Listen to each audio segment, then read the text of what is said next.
은혜와 사랑의 아버지 하나님, 주님의 공의와 사랑과 자비를 구하는 주님의 귀한 자녀들을 오늘도 불러주시고 이렇게 예배 자리로 나가게 하시니 은혜를 진심으로 감사를 드립니다. 예배가 폐하여지고 모이기를 싫어하는 이 세대 가운데서 우리가 모이는 것 그 자체가 감사의 제목인 줄로 새기게 하시고 성령의 교통함에 있는 귀하고 아름다운 예배 될 수 있도록 주여 역사하여 주시옵소서. 이 모든 말씀 예수님의 이름으로 기도하옵나이다. 아멘. 교동문 58번 시편 133편입니다. 보라, 형제가 연합하여 동거함이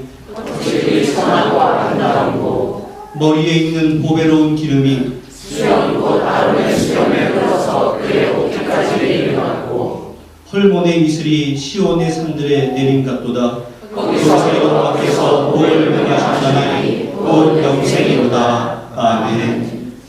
전능하사 천지를 만드신 하나님 아버지를 내가 믿사오며 그 아들 우리 주 예수 그리스도를 믿사오니 이는 성령으로 잉태하사 동정녀 마리에게 나시고 본디오 빌라도에게 고난을 받으사 십자가에 못 박혀 죽으시고 장사한 지 사흘 만에 죽은 자 가운데서 다시 살아나시며 하늘에 오르사 전능하신 하나님 우편에 앉아 계시다가 저로서 산자와 죽은 자를 심판하러 오시리라. 성령을 믿사오며 거룩한 공의와 성도가 서로 교통하는 것과 죄를 사하여 주시는 것과 몸이 다시 사는 것과 영원히 사는 것을 믿사옵나이다. 아멘.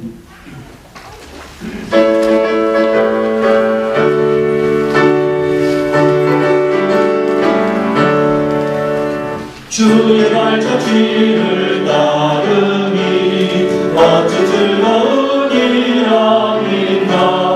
마음의 맑은 하늘 열리고 밝은 빛이 비친다. 발자취를 따라가자 기쁜 마음으로. 발자취를 따라가자 찬송하며 즐겁게. 주의 발자취를 따르니 어찌 행복한 일 아닌가. 마음의 악한 생각 사라져 밝은 마음 잠든다. 발자취를 따라가자 기쁜 마음으로. 발자취를 따라가자 찬송하며 즐겁게. 주의 발자취를 따르니 어찌 든든한 일 아닌가. 마음의 두려움은 사라져 새로운 힘 솟는다.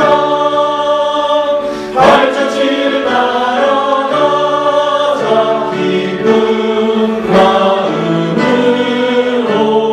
발자취를 따라가자 찬송하며 즐겁게. 아멘.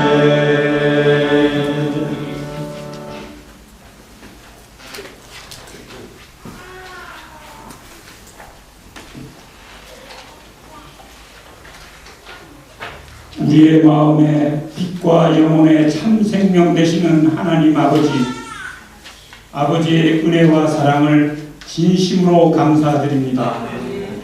연약하고 부족한 저희를 사랑해 주시고 때를 따라 부족함 없이 채워주시는 은혜 감사드립니다. 거룩한 주님의 날 주님께 예배드릴 수 있도록 모든 여건을 허락하여 주신 은혜 또한 감사드립니다.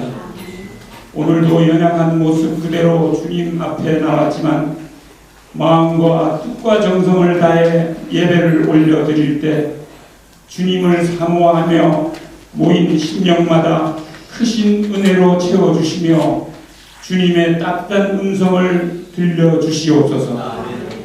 주님, 우리가 가진 모든 것은 주님으로부터 온 것이요 우리는 청지기일 뿐임을 기억하게 하사 주신 것들을 가치 있는 곳에 사용할 수 있도록 저희를 주장하여 주시옵소서. 왜 하나님께서 우리를 이 자리에 두셨는가를 생각하고 세우신 위치에서 본분을 다하게 도와주시고 끝까지 충성하는 일꾼들이 되게 하여 주시옵소서. 죽기까지 순종하신 주님, 겸손과 섬김의 본을 보이신 주님 닮기를 원합니다. 성령의 인도하심 따라 순종하며 믿음의 경주를 아름답게 마칠 때까지 주님 지켜주시고 인도하여 주시옵소서. 오늘도 말씀 증가하시는 목사님 위에 말씀의 능력을 부어주셔서 선포되는 말씀이 우리의 삶을 변화시키는 살아있는 능력의 말씀이 되게 하여 주시옵소서. 이 시간 하나님께 영광을 돌리는 귀한 예배가 되기를 원하오며 이 모든 말씀 예수님 이름으로 기도드립니다. 아멘.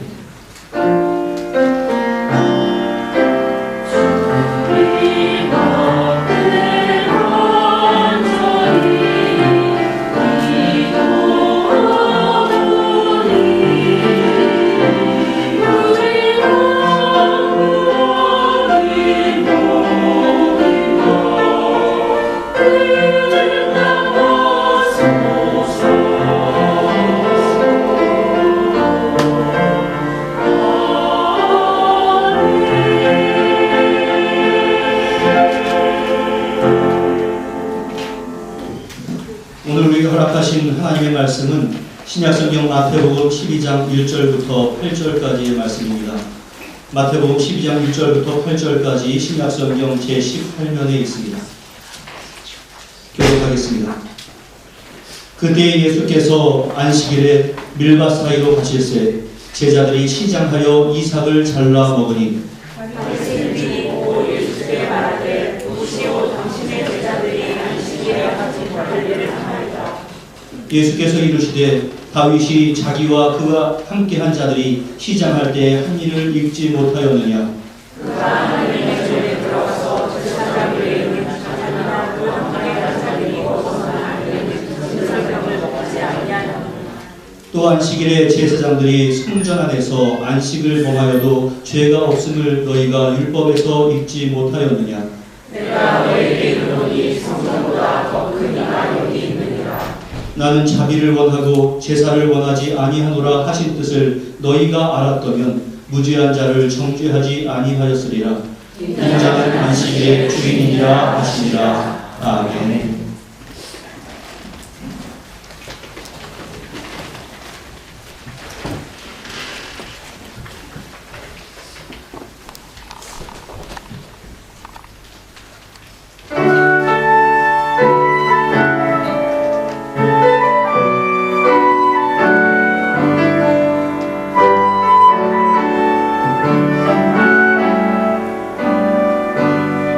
나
기도하겠습니다. 은혜와 사랑의 아버지 하나님, 하나님을 향한 나의 자세와 우리의 가정과 우리의 모든 인생 가운데서 은혜의 강물이 넘쳐 흐르는 그 은총을 체험하며 나아갈 수 있도록 주여 함께하여 주시옵소서. 날마다 주께서 허락하시는 그 말씀 가운데 귀를 기울이게 하시고 나의 가치관과 삶의 태도가 변하게 하시고 그것으로 말미암아 우리의 모든 일상이 성경적인 가치관을 가지고 살아갈 수 있도록 주여 역사하여 주시옵소서. 예수님의 이름으로 기도하옵나이다. 아멘. 우리의 성경은 장과 절의 구분이 있습니다. 그래서 오늘 본문과 같이 마태복음 12장 1절 하면 대부분 성도들이 그곳을 찾을 수가 있습니다. 그런데 성경이 처음 기록될 때부터 그러한 구분이 있었던 것은 아닙니다. 장과 절, 문단의 구분은 다양하게 진행이 되다가 오늘날 우리가 가지고 있는 성경과 유사한 구분은 1553년에 시작이 되었습니다. 제가 이 말씀을 드리는 이유는 우리가 오늘 12장의 말씀을 읽기 시작을 했지만 12장이 지난주에 말씀을 드린 11장과 완전히 구분되는 것이 아니라 이어지는 내용이다라는 것을 말씀드리기 위함입니다. 11장의 마지막 부분에서 예수님께서는 수고하고 무거운 짐진 자들아 다 내게로 오라 내가 너희를 쉬게 하리라 라는 말씀으로 우리를 안식으로 초대를 하셨습니다. 그리고 그 쉼이라고 하는 것은 아무것도 하지 않고 가만히 있는 것이 아니라 예수님의 멍에를 메고 예수님께 배우는 것이다 라는 그러한 말씀을 해주셨습니다. 그리고 바로 이어서 오늘 본문에서는 안식일의 문제를 다루고 있는데 그것을 볼 때 당시 유대인들이 지고 있었던 짐의 대표적인 것이 안식일의 준수와 같은 율법을 얼마나 잘 지키느냐 이것이었다라고 하는 것을 우리가 알 수 있습니다. 12장에는 예수님과 바리새인들 사이에 안식일을 두고 벌인 두 가지의 논쟁이 제시되고 있습니다. 그 첫 번째 논쟁은 1절부터 8절까지의 말씀을 드리고 있습니다. 말씀 기록이 되어 있습니다. 이제 제가 말씀을 진행하기에 앞서서 먼저 바리새인들과 같은 유대인들이 가지고 있었던 안식일의 개념이 어떠했는가 이것에 대해서 말씀을 드리겠습니다. 사복음서에는 예수님께서 안식일에 병자를 고치신 사건이 모두 7번이 기록이 되어 있습니다. 그런데 그 가운데 한 번을 제외하면 모두 당시의 종교 지도자들의 반감과 갈등으로 이어집니다. 무슨 말인가 하면 당신은 왜 안식일에 병자를 고쳤느냐라고 하는 그러한 책망이 이어진 것입니다. 심지어 오늘 본문 뒤에 14절의 말씀을 보면 그들의 기준으로 안식일을 지키지 않는 예수님을 어떻게 하면 죽일 수 있을까라고 생각할 정도로 그들의 안식일에 대한 규례는 아주 분명했습니다. 안식일의 명령은 10계명 가운데 제4계명입니다. 4계명이 무엇인가 하면 안식일을 기억하여 거룩하게 지키라 라는 것이었습니다. 따라서 안식일을 거룩하게 지킨다라고 하는 것은 지극히 당연한 일이었습니다. 그런데 여러분들 한번 물어보겠습니다. 여러분들 어떻게 하면 안식일을 거룩하게 지키는 것이겠습니까? 라고 물어본다면 이 사람의 대답이 다르고 저 사람의 대답이 아마도 다를 겁니다.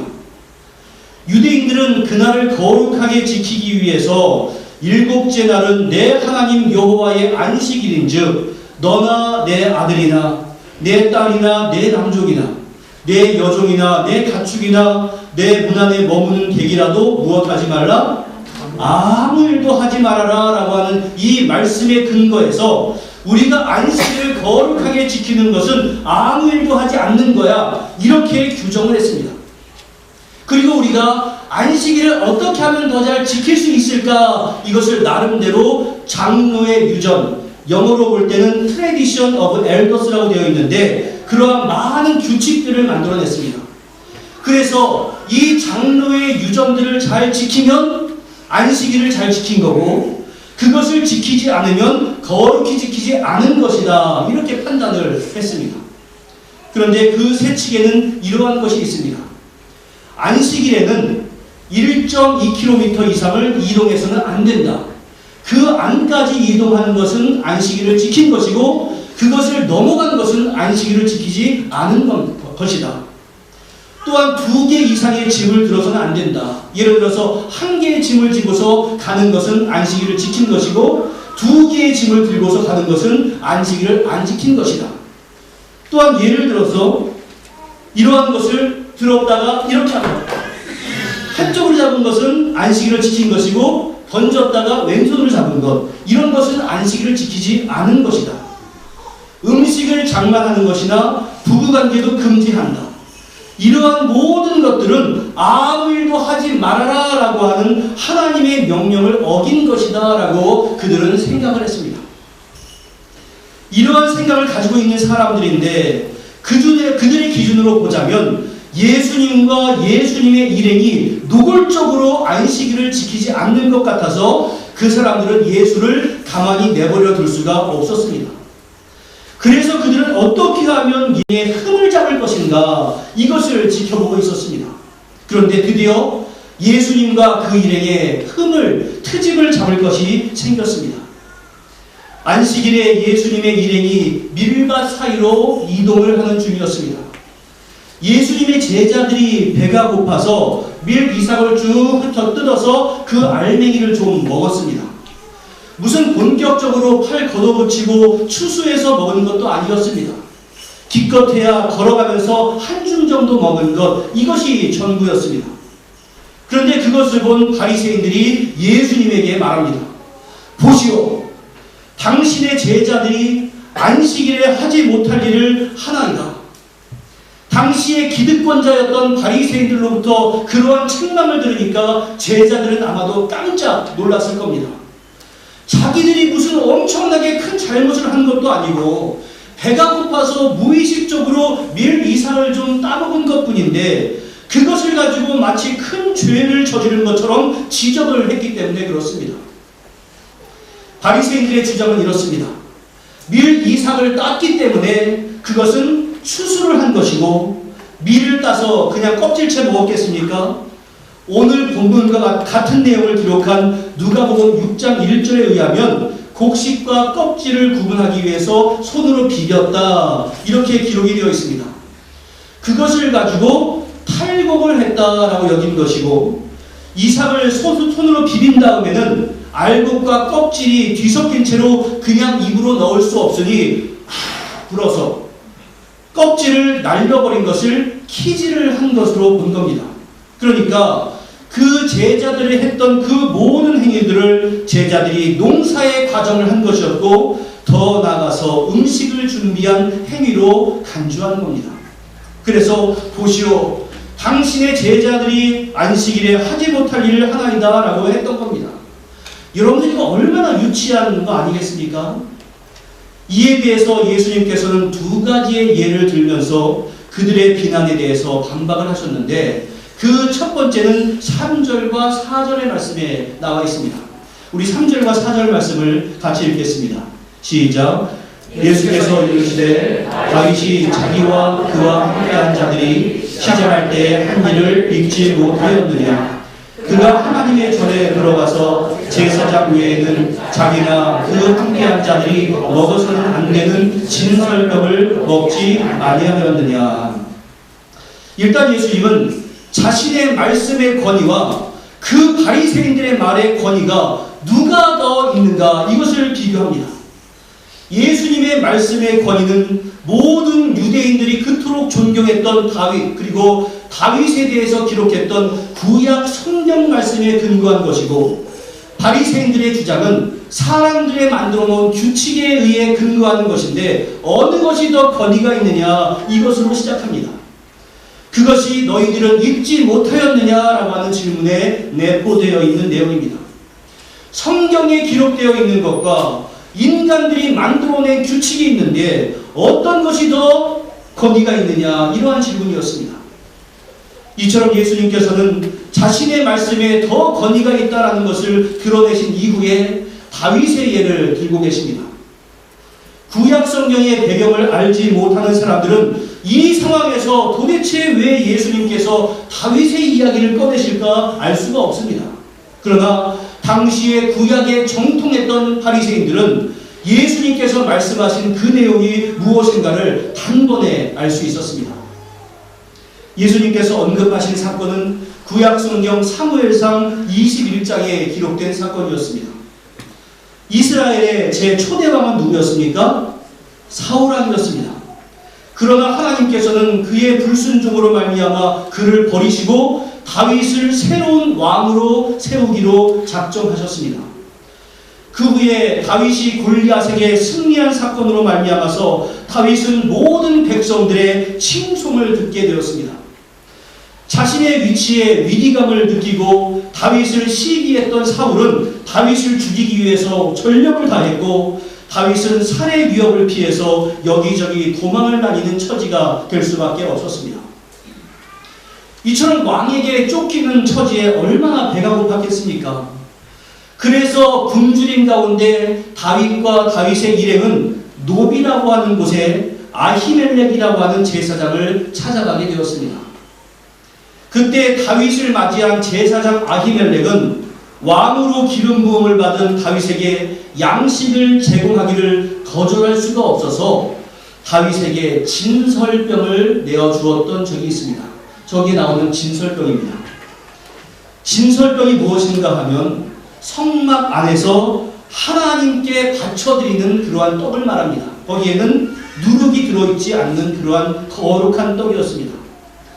안식일마다 그 떡 12개를 하나님께 바치는 것은 제사장의 일이었고, 그리고 하나님께 바쳐졌던 그 진설병은 그 어떤 사람도 먹을 수 없고 오직 제사장만 먹을 수 있는 그러한 권한이 있었습니다. 그런데 이 진설병을 누구에게 주었다고 했습니까? 다윗에게 주었다라고 했습니다. 그런데 그 진설병을 다윗과 그 일행이 먹은 것, 그리고 그 제사장이 진설병을 준 것은 분명히 율법을 어긴 일이었는데 성경 그 어떤 곳에서도 그 일에 대해서 책망하고 있지 않습니다. 여기서 알 수 있는 것이 무엇이겠습니까? 율법을 준수하는 건 너무나 중요한 일이다. 그러나 굶주린 사람에게 자비를 베푸는 것은 더 귀한 일이다. 이러한 말씀입니다. 이 사실 속에서 우리는 율법을 지키는 것은 당연히 중요하고 하나님의 말씀을 지키는 것이기 때문에 소중한 일이지만 하나님의 사람을 돕는 일은 더 크고 중요하다라고 하는 사실을 깨달을 수가 있습니다. 지금 예수님께서 이런 말씀을 하시는 이유가 무엇입니까? 이스라엘의 왕으로 기름 부음을 받은 다윗과 그 일행들에게 제사장이 진설병을 준 것으로 인해서 정죄를 받지 않았다고 한다면 만왕의 왕이신 예수님과 또 그와 동행하는 제자들이 배고픔을 해소하기 위해서 밀을 따먹은 것이 이게 무슨 엄청나게 비난을 받을 만한 일이겠느냐, 이러한 말입니다. 이제 예수님께서는 또 한 가지 예를 들어주십니다. 예수님의 제자들이 안식일을 범했다고 항의한 바리새인들을 향해서 예수님께서 말씀하신 두 번째의 예는 제사장입니다. 5절에 이렇게 나와 있습니다. 안식일에 제사장들이 성전 안에서 안식일을 범하여도 죄가 없음을 너희가 율법에서 읽지 못하였느냐라고 하는 말입니다. 이것도 제가 좀 설명을 드려야 할 것 같습니다. 아무 일도 할 수 없도록 규정되어 있는 안식일이라 할지라도 제사장은 반드시 해야 할 일이 있었습니다. 예를 들어서 제가 앞에서 말씀드린 것처럼 안식일에 진설병을 놓는 것, 그리고 제물을 제단 위에 준비하는 것, 이런 것들은 제사장의 직무를 의미합니다. 지금 예수님께서는 만일 안식일에 아무 일도 하지 말아야 하는 것이 누구에게나 적용되는 법이라고 한다면 하나님께 제사는 누가 드릴 것이고 성전 관리는 누가 하겠느냐, 이러한 말입니다. 안식일 준수하는 것 물론 중요하다. 하지만 하나님께서는 안식일의 주인이시고 안식일의 주인이신 하나님을 섬기는 것은 안식일을 범하는 것이 아니다라는 가르침이었습니다. 다시 말해서 안식일 그 자체가 중요한 것이 아니라 안식일의 주인이신 하나님께서 진정 기뻐하시고 그를 영화롭게 하는 일을 하는 것은 더 중요하다. 사람들에게 자비를 베푸는 일은 더 중요하다라고 하는 것을 예수님께서 가르치신 겁니다. 그러면서 6절에서 이렇게 말씀을 합니다. 같이 읽어보겠습니다. 시작. 내가 너희에게 이르노니 성전보다 더 큰 이가 여기 있느니라. 앞에 있는 두 가지의 이야기를 종합을 해보면 다윗 일행이나 제사장이 그렇게 했다라고 한다면 하물며 더 큰 나와 제자들이 그렇게 하지 못할 이유가 어디에 있겠느냐라고 하는 예수님의 질문이 숨어져 있는 겁니다. 하지만 여러분, 예수님께서 더 큰 사람이라고 해서 예수님이니까 아무렇게나 해도 된다 이러한 의미겠습니까? 그렇지 않습니다. 예수님께서는 이 땅에 계실 때 율법을 소홀히 여겨본 적도 없고 사람들에게 너희들은 율법을 지키지 말아라 이렇게 말씀하신 적도 없습니다. 안식일과 율법은 그 형식이 핵심이 아니라 그것을 어떠한 자세로 지키는가 이것이 핵심이다라고 하는 겁니다. 그것에 대해서 말씀하신 것이 7절입니다. 나는 자비를 원하고 제사를 원하지 아니하노라 하신 뜻을 너희가 알았더라면 무죄한 자를 정죄 책망하지 않았을 것이다. 이러한 뜻입니다. 저 말씀은 호세아서 6장 6절의 말씀을 인용한 것입니다. 호세아서 6장 6절은 이렇게 되어 있습니다. 나는 인애를 원하고 제사를 원하지 아니하며 번제보다 하나님을 아는 것을 원하노라. 여기서 인애라고 하는 말은 자비를 원합니다. 여러분, 제사를 지내라라고 누가 명령하셨습니까? 하나님께서 명령하셨습니다. 그런데 하나님께서 나 제사 원하지 않는다 이렇게 말씀하실 리가 없습니다. 이 말씀의 의미가 무엇이냐면 너희가 자비가 없는 그러한 제사는 아무리 드려봤자 내가 받지 않겠다 이러한 뜻이었습니다. 이 말씀은 제사가 필요 없다는 말씀이 아니라 자비의 마음이 없는 제사는 하나님이 기뻐하지 않는다라고 하는 그러한 의미를 포함하고 있습니다. 이전에 산상수훈에서 예수님은 이러한 가르침을 주신 적이 있습니다. 그러므로 예물을 제단에 드리려다가 거기서 너의 형제에게 원망 들을 만한 일이 있는 것이 생각나거든 제물을 제단 앞에 잠시 두고 먼저 가서 형제와 화목하고 그 이후에 와서 예물을 드리거라. 예물, 즉 제물을 하나님께 드리는 것은 참으로 좋은 일입니다. 그러나 다른 형제들에게 자비의 마음이 없는 상태를 유지하고 하나님께 드리는 그 제사를 하나님께서는 기뻐하지 않는다라고 하는 것을 강조하는 겁니다. 지금 예수님께서는 바리새인들이 안식일을 지키는 것 자체가 잘못되었다는 것이 아니라 안식일에 대해서 오해하고 있는 것을 지적하신 것이고 자신들의 기준을 딱 세워놓고 그 기준을 가지고 다른 사람들이 무엇을 잘못하는가 이것을 찾는 거에 온통 마음을 빼앗기고 있는 그들의 태도가 잘못되어 있다 이것을 말씀을 하신 겁니다. 바리새인들은 안식일에는 아무 일도 하지 않는 것에 초점을 맞추고 있다면 예수님께서는 안식일은 아무 일도 하지 않는 것이 아니라 하나님을 공경하는 날이고 다른 사람들에게 하나님이 기뻐하시는 일을 행하는 날이어야 한다라고 하는 것을 가르쳐주고 있는 내용입니다. 안식일이라 할지라도 어떤 사람이 굶고 있다면 먹이는 것이 마땅하고 아픈 사람이 있다면 치유하는 것이 마땅하고 고통당하고 있는 사람이 있다면 위로하는 것이 마땅하지 내가 안식일을 잘 지켜 이러한 허울을 가지고 다른 사람 돕는 것을 외면하고 있고 자기의 기준을 가지고 다른 사람을 비판하고 있다면 그것은 안식일의 참 정신을 근본적으로 잊어버리고 있는 것이다 라고 하는 것을 주님께서는 말씀해 주신 겁니다. 바리새인들이 지키는 안식일의 자세가 얼마나 가증스러운 일이었는지 그리고 참된 안식일의 준수는 어떠해야 하는가에 대해서 이제 오늘 본문 뒤에 9절부터 이어지는 안식일에 손 마른 사람을 치유해 주시는 사건을 통해서 마태는 강조하고 있습니다.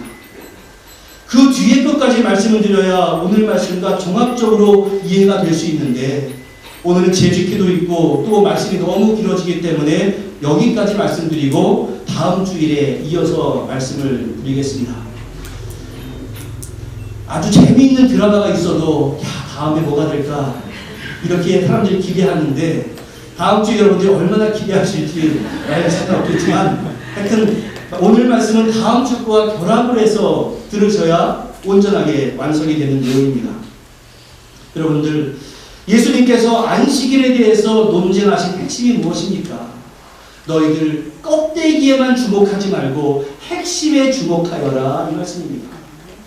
바리새인들은 자기들은 껍데기를 잘 지키고 있으니까 안식일을 잘 지키고 있다라고 생각했고 언제나 그 기준으로 사람들을 감시하고 거기에서 한치라도 어긋나는 사람이 있다면 비판하기를 일삼았습니다. 그들은 율법의 근본 정신인 자비는 잊어버린 채 자신들은 하나님을 잘 섬긴다라고 착각을 했습니다. 오늘날 주일이 안식일입니까? 안식일이 아닙니까? 안식일은 아닙니다.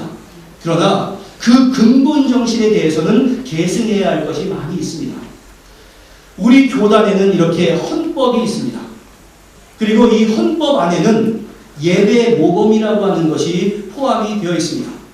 1644년 웨스트민스터에 있는 그러한 고백서에 대해서 우리 한국에 맞추어서 이렇게 기록이 되어 있는 겁니다. 그래서 목사가 안수를 받을 때나 장로님, 안수집사, 권사님이 임직을 받을 때 이 헌법과 예배모범을 정당한 것으로 인정합니다라고 서약을 하고서 진행이 됩니다. 그것은 다시 말해서 우리 모든 성도들이 받아들여야 한다라는 의미입니다. 그 예배모범의 가장 처음에 있는 항목이 제1장 주일을 거룩히 지킬 것 이것입니다. 우리 성도들이 언제 예배모범을 볼 수 있겠냐 또 들을 수 있겠냐 싶어서 제가 1장에 해당되는 내용만을 소개하고자 합니다. 한번 같이 보시기를 바랍니다. 1장 1절을 제가 먼저 읽어드립니다.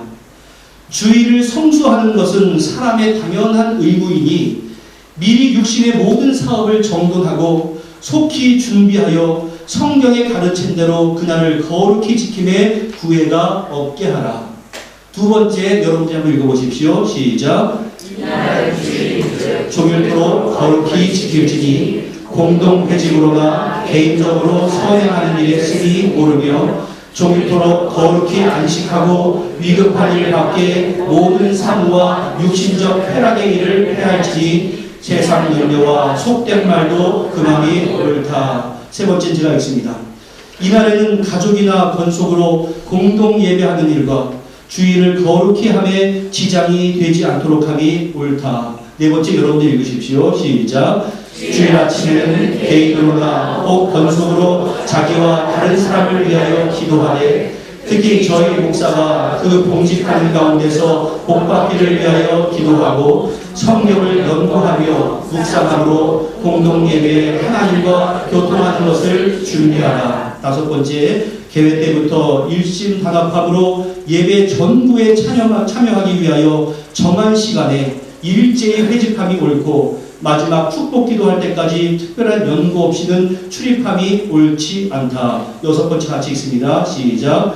이와 같이 엄숙한 태도로 공식 예배를 마친 후에는 이날 남은 시간은 기도하며 영적 수양서를 읽되 특별히 성경을 공부하며 묵상하며 성경 문답을 교수하며 종교상 강화를 하며 시편과 찬송과 신령한 노래를 부를 것이요 병자를 방문하며 가난한 자를 구제하며 무식한 자를 가르치며 불신자에게 전도하며 경건하고 사랑하며 은혜로운 일을 행함이 옳다. 여러분들 우리가 쭉 저기에 소개되어 있는 예배 모범을 지키면 우리 신앙생활에 유익이 있을까요? 없을까요?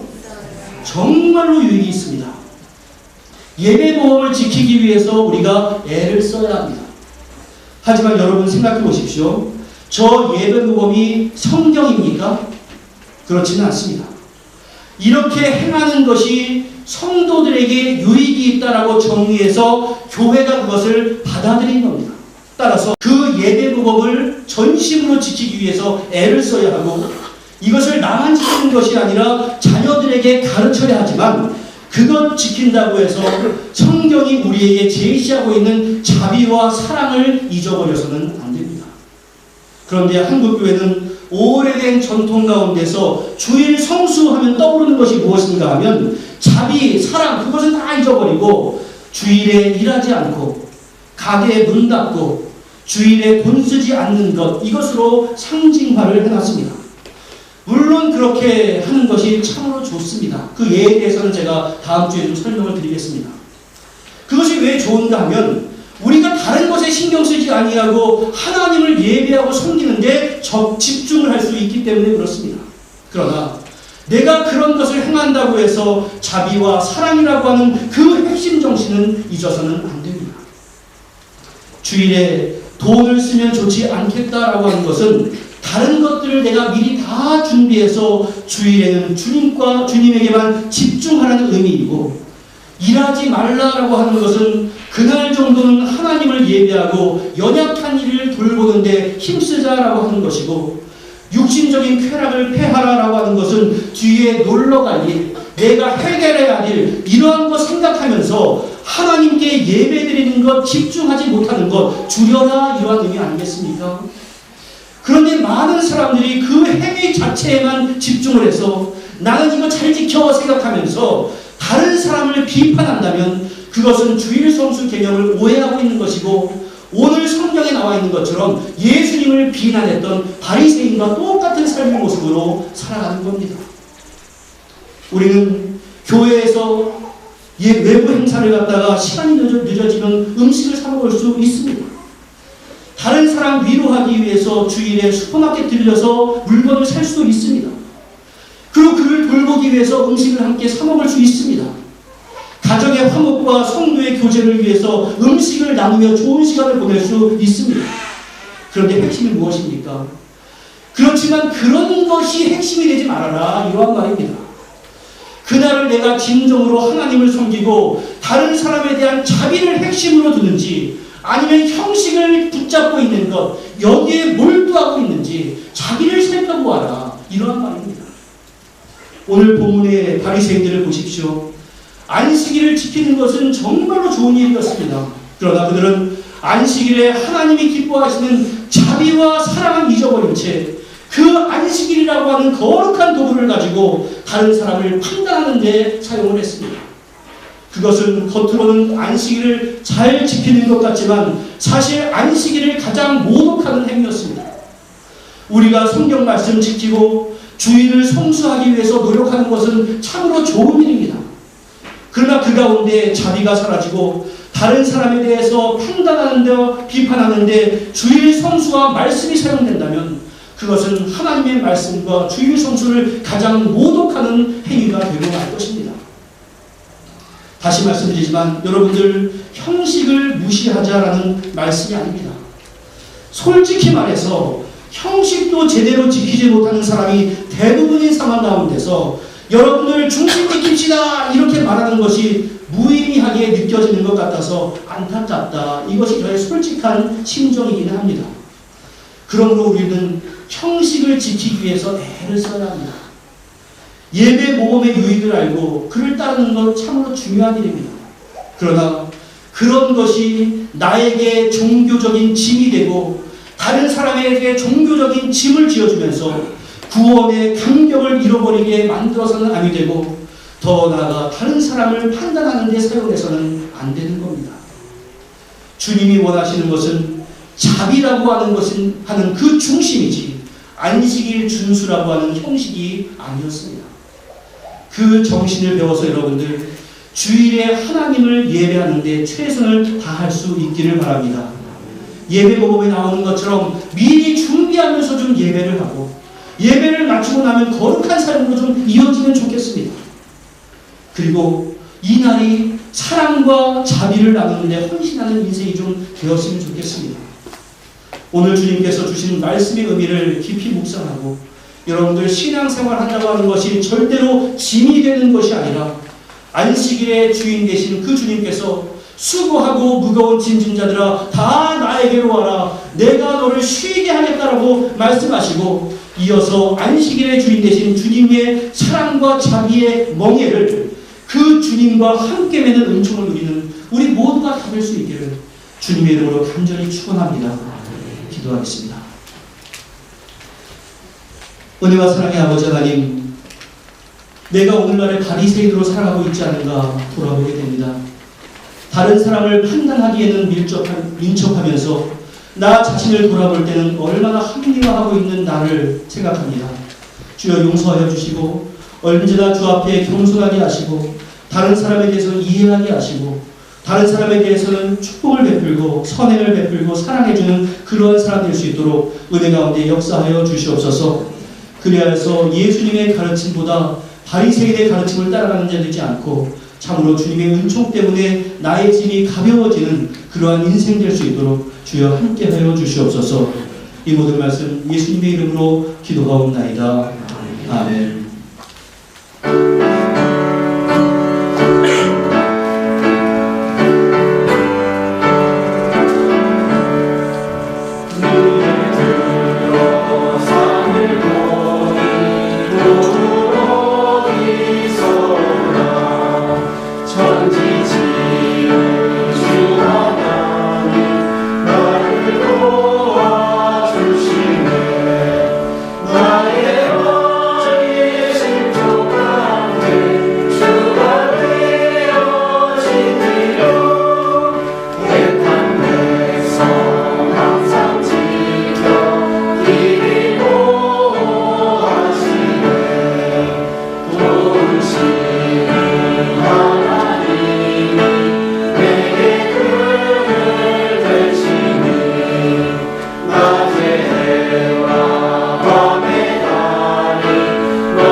오늘 교회에 오신, 은총교회에 오신 모든 분들을 주님의 이름으로 환영합니다. 또 오늘 처음 오신 분들도 주님의 이름으로 환영합니다. 마음을 정하시는 대로 등록해 주시면 감사하겠습니다. 예배의 성공자가 생활의 성공자입니다. 우리 모두 예배에 최선을 다하는 은총의 성도들이 되시길 바랍니다. 오늘 예배 후에는 1사분기 정기 죄직회가 있겠습니다. 재직들은 남아서 죄직회에 참석해 주시면 감사하겠습니다. 또 학습 세례 입교식이 있습니다. 학습 세례 입교식이 4월 2일 주일이있습니다. 대상자들을 선정해 주시고 문답지를 받아가 주시기 바랍니다. 학습은 동교회 출석 6개월 이상, 만 14세 이상 되신 분들, 또 세례는 이미 학습을 받은 자, 또 입교회는 본교회 출석 6개월 이상이며 유아세례 받은 자로서 만 14세 이상 된 자입니다. 또 특별한 거 안내를 드리겠습니다. 다음 주일에는 지진으로 고통당하는 튀르키예와 시리아를 위한 특별 헌금을 하겠습니다. 주보 실려있는 봉투에 헌금을 해주시면 감사하겠습니다. 또 이사하신 가정이 있습니다. 김은미 집사님께서 이사를 하셨습니다. 주소를 보시고 참조하시기 바랍니다. 3월 행사 안내해드리겠습니다. 오늘은 정기 주식회가 있고요. 다음 주에는 튀르키예, 시리아를 위한 특별 헌금이 있습니다. 이상입니다.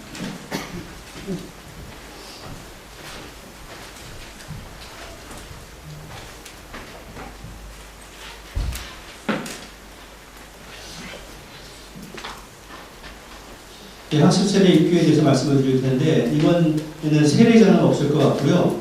또 특별히 우리 학생들 가운데서 만 14세가 넘어간 아이가 있으면 유아세례 받은 아이들은 그 입교에 대해서 좀 신경을 써주시고요. 또 그런 것이 없는 아이들에 대해서는 학습에 대해서 미리 신청을 해주시면 감사하겠습니다. 신청이라고 하는 것은 학습 세례 문답지를 받아가는 것, 이것이 신청이니까요. 부모님들께서 또 주일학교 선생님들께서는 잘 신경 써주시고 주변에 또 권해 주시면 감사하겠습니다. 또 주보에 삽입되어 있는 그 봉투를 보시고 시리아와 또 제가 우즈베키스탄이라고 그래가지고 그 튀르키예에 대해서 여러분들께서 함께 잘 도와줄 수 있도록 함께 협조를 해주시면 감사하겠습니다. 우리 감사의 제목 함께 나누겠습니다. 새로운 환경에 잘 적응하게 해주심에 감사드립니다. 항상 지키시고 보호하시며 선한 길로 인도해 주시는 하나님께 감사드립니다. 범사에 감사드립니다. 가족들과 좋은 시간 보낼 수 있게 해주시는 은혜에 감사드립니다. 감사의 제목이 있었고 이번 주 생일자들이 있습니다. 우리 송필혜 집사님이 3월 16일이 생일이시고요. 또 이형경 집사님 3월 16일 생일이시고 김이경 권사님 3월 16일 생일이십니다. 3월 16일 참 좋은 날이네요.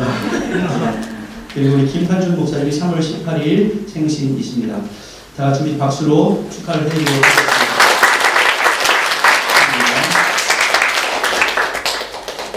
기도하겠습니다.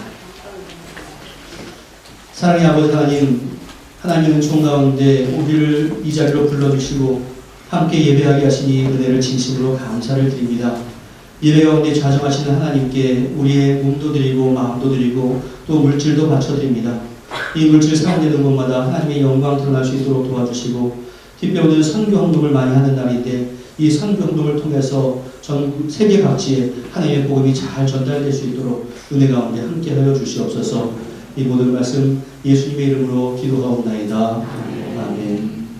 예, 자리에서 일어나셔서 주변의 분들에게 인사드리겠습니다. 반갑습니다. 평안하셨습니까? 예, 건강하셨어요? 함께 우리 참여하겠습니다.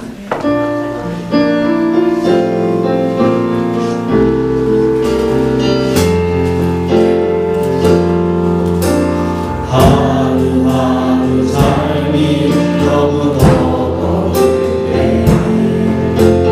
반복되는 좌절 속에 실망할 때 내 생각과는 다른 길이 열릴 때 우리에게 믿음이 필요해. 믿음이 필요해. 믿음이 필요해. 믿음이 필요해. 주님 사랑의 발로 우리를 안고 계심을. 믿음이 필요해. 믿음이 필요해. 우리 작은 삶 하나도 놓치지 않으심을. 사랑하는 사람들, 사랑하는 사람들을 잃었을 때 적는 곳을 등지고 끝이 따라갈 때 끝이 없는 어둠 같은 어둠 속에 우리에겐 믿음이 필요해. 믿음이 필요해. 믿음이 필요해. 믿음이 필요해. 주님 사랑의 발로 우리를 안고 계심을. 믿음이 필요해. 믿음이 필요해. 우리 작은 삶 하나도 놓치지 않으심을. 믿음이 있네.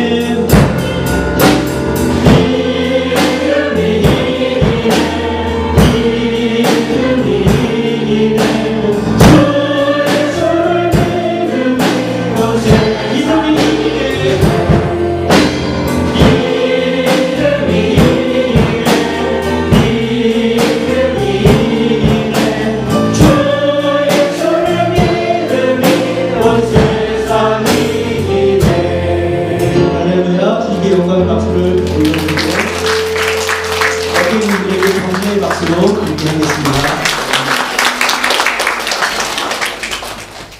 같이 기도하겠습니다.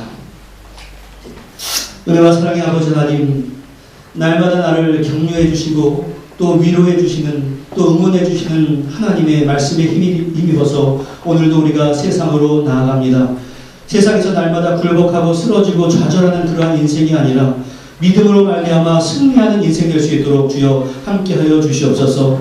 세상에 나로 하여금 시험 들게 만들고 나로 하여금 주님으로부터 멀어지게 만들고 선악과를 제시하면서 먹음직도 하고 보암직도 하게 만드는 요소들이 너무나 많이 있지만 그것을 떨쳐내고 오직 하나님만 바라볼 수 있는 믿음의 사람들 다 될 수 있도록 은혜 가운데 역사하여 주시옵소서. 그래서 주님과 함께 거하고 주님과 함께 산다는 것이 얼마나 절묘한 역사가 나에게 펼쳐지고 얼마나 기쁘고 황홀한 것인가를 우리의 삶의 순간순간마다 느껴갈 수 있도록 도와주시옵소서. 세상을 바라볼 때 우리를 지치게 만드는 것이 많이 있고 세상 때문에 곤고한 것도 많이 있고 세상 볼 때 상처받을 만한 일도 많이 있지만 세상이 아니라 주님 때문에 나의 모든 무거운 짐이 다 해소되고 주님의 영광을 위해서 나아갈 수 있는 힘을 공급받는 줄로 믿습니다. 그래서 이번 한 주간이 하나님 보시기에 기쁨의 한 주간 될 수 있도록 도와주시고 나의 삶 가운데 평안의 한 주간 될 수 있도록 은혜 가운데 역사하여 주시옵소서. 그러나 우리 성도들이 당하고 있는 현실적인 어려움과 문제, 갈등 등을 우리 주님께서 너무나 잘 아십니다. 건강과 위로와 재정적인 문제와 사람과의 관계성 속과 해결해야 될 너무나 삶같은 문제들이 있지만 그것에 지배받는 것이 아니라 하나님이 함께 하실 때 승리한다는 것을 믿고 잘 극복하며 나가는 한 주간, 더 나아가 우리의 삶이 될 수 있도록 주의 역사하시고 우리 사랑하는 성도들이 기도하는 것 하나도 땅에 떨어지지 아니하고 응답되되 신속하게 응답될 수 있도록 주여 함께하여 주시옵소서. 세상의 일이 주인되고 내가 주인되는 것이 아니라 하나님이 주인되는 역사를 체험하는 한 주간 될 수 있도록 주여 함께하여 주시옵소서. 이 모든 말씀 예수님의 이름으로 기도하옵나이다. 아멘. 축원하겠습니다. 이제는 우리 주 예수 그리스도의 무한하신 은혜와 성부 하나님의 극진하신 사랑하심과 성령님의 교통하심이 주님께서 나에게 진정 원하는 핵심이 무엇인가를 깨닫고 그 뜻대로 순종하기로 다짐하고 나아가는 주님의 귀한 백성들 위해 가족과 권속들 위해 사랑하는 중국 대한민국과 이 땅 뉴질랜드 위해 이제로부터 영원토록 함께 있을지어다. 아멘.